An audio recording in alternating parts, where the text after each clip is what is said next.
6 डिसेंबर 1992 आणि अयोध्येमध्ये काय काय घडलं होतं त्या संदर्भात आज आपण माहिती अधिक जाणून घेणार आहोत। खरं तर आज देशभरात राम मंदिराचं अयोध्येत मोठा उद्घाटन सोहळा प्राणप्रतिष्ठापना होते आणि त्या अनुषंगानं 1992 साली अयोध्येमध्ये काय घडलं होतं, बाबरी मशीद आणि कारसेवक यांचा संबंध काय हे आपण आज जाणून घेणार आहोत। खरं तर आजची बातमी विशेष असणार आहे, वेगळी असणार आहे।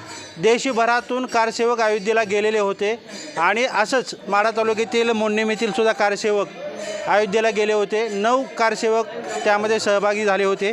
त्यापैकी आज आपल्यासोबत मारुती वाघ, प्रकाश गिड्डे, बाळासाहेब पाटेकर, किरण पवार आणि नागनाथ पवार ही मंडळी इथं या ठिकाणी आपल्याशी संवाद साधणार आहेत।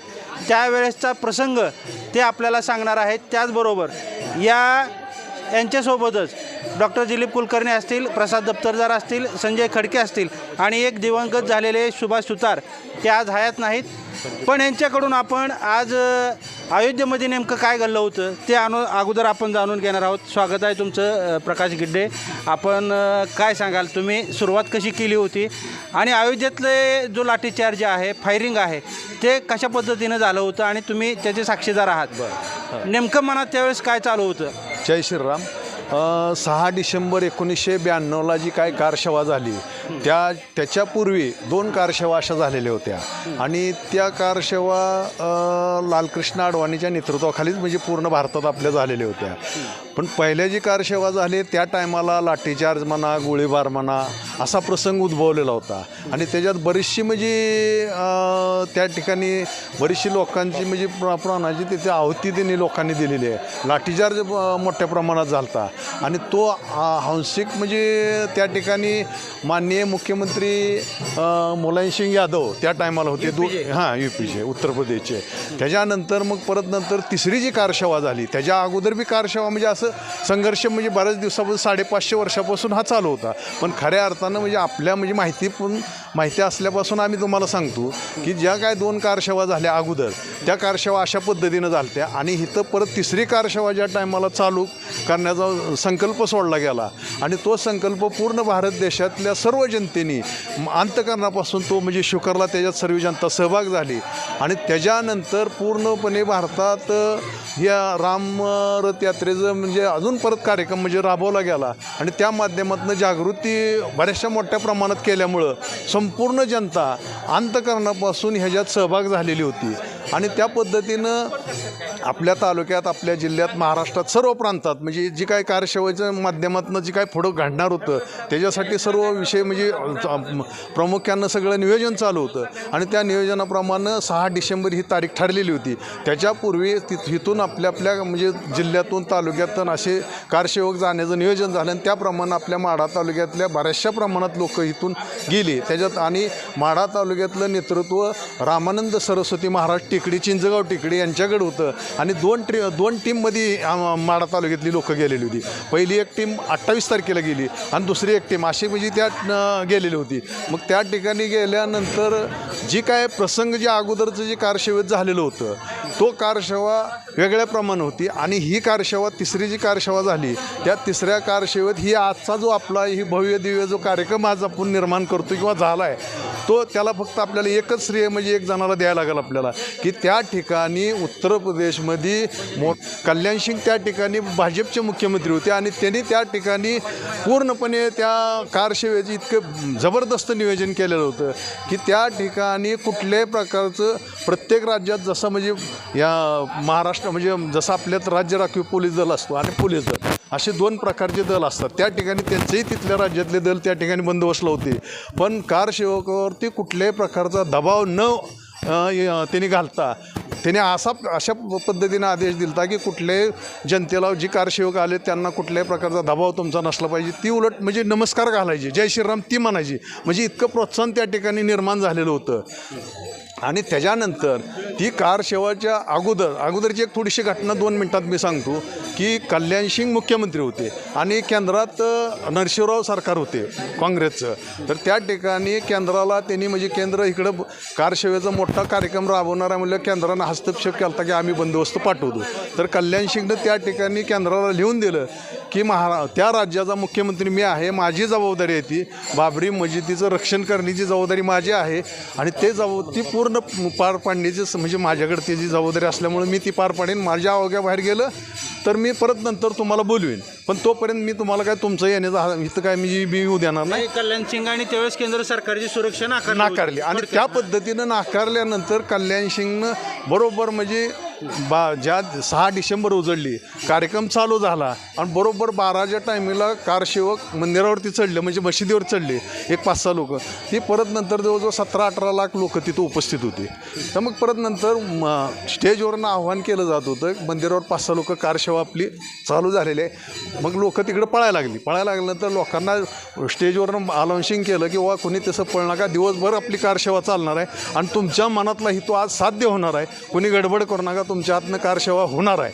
आणि त्या पद्धतीनं लोक तिकडे जात होती आणि मग त्यानंतर बाबरी मशीद पडली आणि त्याच्यानंतर बाबरी मस्जिद पडल्यानंतर 6-6:30च्या सुमारास त्या टायमाला मोबाईल ही असली काय सेवा उपलब्ध नव्हती. कल्याण सिंगनं त्या टायमाला एका ओळीत राजीनामा दिला किंवा मी बाबरी मस्जिदीचं रक्षण करू न शकल्यामुळं मी माझ्या सरकारचा राजीनामा देत आहे आणि त्या पद्धतीने तिथलं सरकार ऑटोमॅटिक बरखास्त झालं. त्याच्यानंतर जी काय गडबड दुसऱ्या दिवसापासून सुरू झाली दंगल ही तर त्या ठिकाणी उत्तर प्रदेशचं राज्य तर राजीनामा दिलेलं होतं, ती तर गेलंच, पण मध्य प्रदेश, राजस्थान आणि हिमाचल प्रदेश ही कुठेही त्या ठिकाणी कसल्याही प्रकारची दंगल न होता त्या ठिकाणी तिथली राज्य केंद्र सरकारनं बरखास्त केली आणि दंगल कुठं झाली? महाराष्ट्रात झाली आणि महाराष्ट्रातलं सरकार मात्र त्या टायमाला काँग्रेसनं शाबूत ठेवलं आणि तिथलं भाजपची 4 सरकार बरखास्त केली. अशा पद्धतीनं कार्यक्रम तिथं व्यवस्थित पार पडला आणि आजचा तो दिवस खऱ्या अर्थानं आज रामराज्य सुरुवात झालेली आहे भारतात. त्याबद्दल मुंडीमच्या जनतेनं आम्ही जरी 9 जण जरी गेलेलो असलो तरी मुंडीमच्या जनतेचे प्रतिनिधी म्हणून आम्ही त्या ठिकाणी गेलेलो होतो. खऱ्या अर्थानं मुंडीमच्या जनतेचा आम्हाला आशीर्वाद होता आणि आम्ही सुखरूप गेलो, सुखरूप आलो. आम्हीच नाही पण पूर्ण 17-18 लाख लोक तिथं जमालेली सुखरूप झाली, सुखरूप माघारी आली. जय श्रीराम. त्यावेळेस खरं तर लालकृष्ण अडवाणी यांनी देशभर रामयात्रा काढली होती, पदयात्रा, रथयात्रा काढली होती आणि त्यानंतर खऱ्या अर्थानं या बाबरी मशिदीच्या ज्या काय आहे घटना त्या पुढं घडत गेल्या. आता नागनाथ पवार असणार आहेत, त्यांचा काय अनुभव आहे आपण ते जाणून घेणार आहोत. काय सांगाल तुम्ही? आता खरं तर पहिल्या 2 आता साहेबांनी सांगितलं 2 कारसेवक झाल्या होत्या, लाठीचार्ज झाला, गोळीबार झाला आणि 3ऱ्या कारसेवेला तुम्ही गेलेलो होता. घरच्यांची परमिशन, दबाव किंवा माघारी येईपर्यंतचा प्रवास धाकधूक कसं सांगाल? नाही, जायचं म्हटल्यानंतर परवानगी नव्हतीच, जाऊ देत नव्हती ना. अगोदरच्या घटना घडलेल्या होत्या, कारसेवकांना गोळीबार केलेला किंवा त्यांना ती सिमेंटच्या पोत्यात किंवा वाळूच्या पोत्यात बांधून प्रेत नदीत टाकलेली. कोठारी बंधूंचं होतं कलकत्त्याचं, त्या दोघांना म्हणजे गोळी घालून ठार केलेलं होतं. ह्या घटना ऐकल्या होत्या ना बातम्यातनं, त्यामुळे लोकांनी जाऊ नका म्हणून सांगत होते.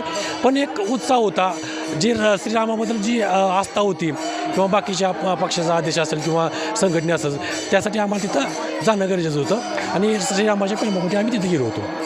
पुढे आता सुरुवात कशी झाली?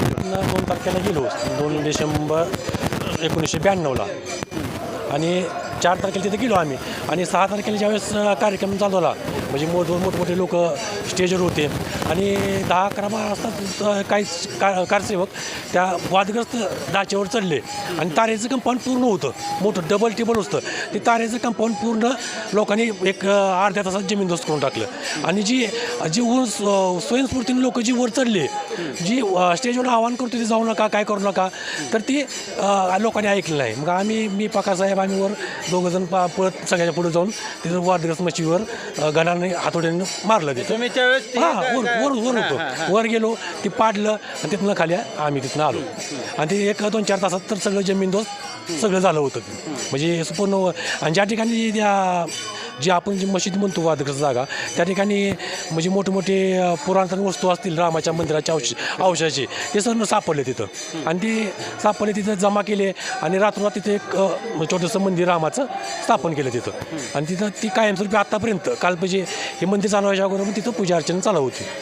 बाळासाहेब पाटेकर आपल्यासोबत असणार आहेत. कसा प्रवास सुरू झाला? रेल्वेतले काय रेल्वे प्रवासाच्या दरम्यान काय घटना घडल्या होत्या का? तिथं गेल्यानंतर काय घटना घडल्या होत्या का? कसं बघताय? आणि आता त्यावेळेस सोशल मीडिया नव्हता एवढा, पण तरीसुद्धा त्या अयोध्येला गेल्यानंतर घरच्यांची दागदूक किंवा परिस्थिती संपर्क काय साधला होता का?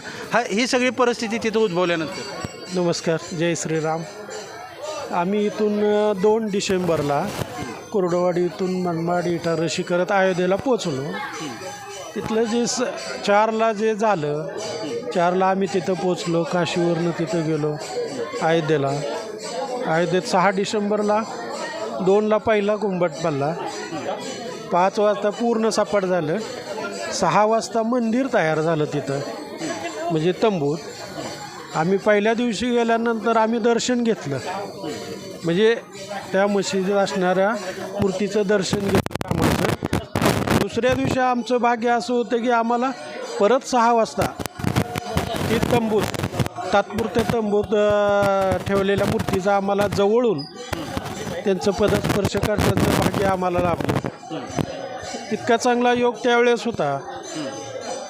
पण त्या काळात की भविष्यात आम्हाला परत हे असं दिवस बघायला मिळतील असं त्यावेळेस वाटलं नव्हतं. म्हणजे माघारी जी येणार नाही अशी अशी मनात शंका होती. कारण का पहिल्या वेळेस जी घटना घडली, पण एक मनात होतं की याला भविष्यात काय तर चांगलं होणार आहे. आणि त्याचा आनंद आहे की आता आम्हाला तो आमच्या डोळ्यात एकच बघायला मिळतोय, अनुभवायला मिळतोय. जिथं मोडलीमधून 7च गेले होते, काय 9 आता तिथं 900 झाले. म्हणजे रामाचे भक्तीत वाढ झाली.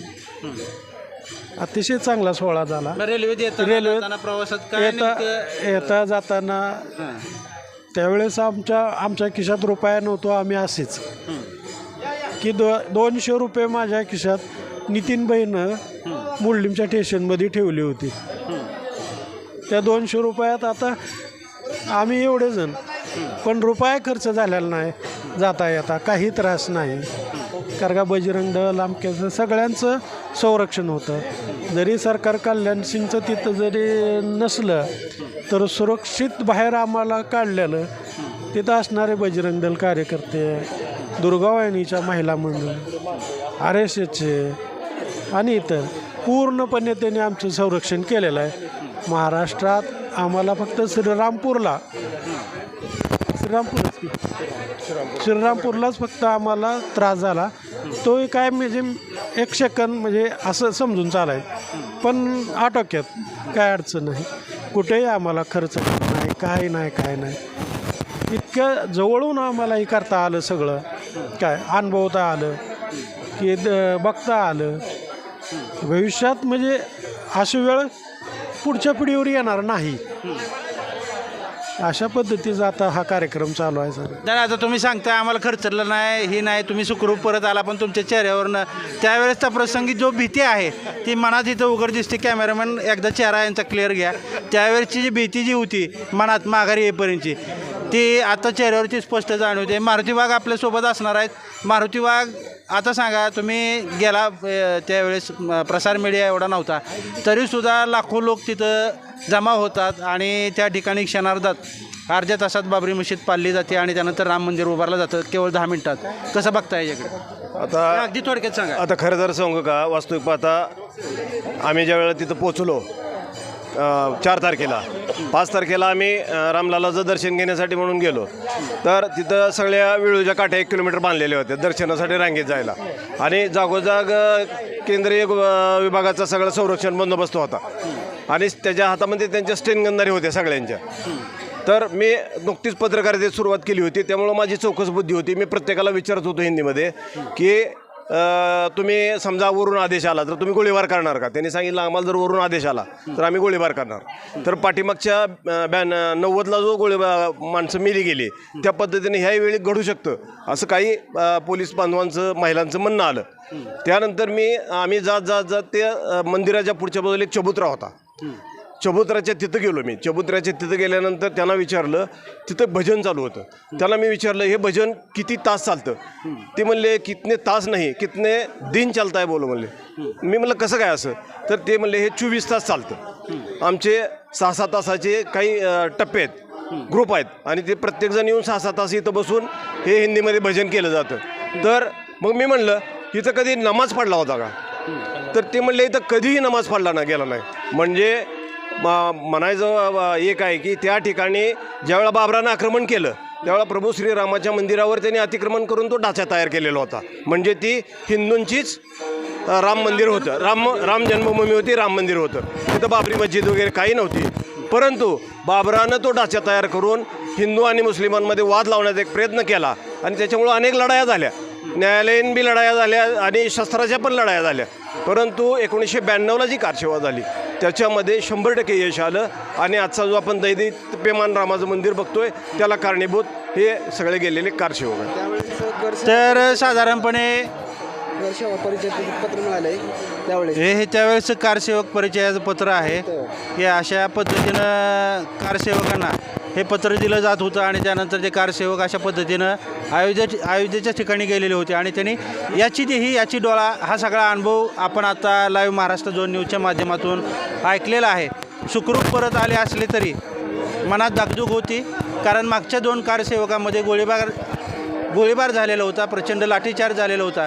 त्यामुळं देशभरात भीतीचं वातावरण होतं. मात्र 1992 नंतरच्या कारसेवकानंतर खऱ्या अर्थानं अयोध्या येथील रामभूमीच्या रामप्रतिष्ठापनेच्या कार्याला सुरुवात झाली, असंच कार्यसेवकाचं म्हणणं आहे. कॅमेरामॅन अजित खडकेसह मी रमेश शिरसट, मोडनिंबा.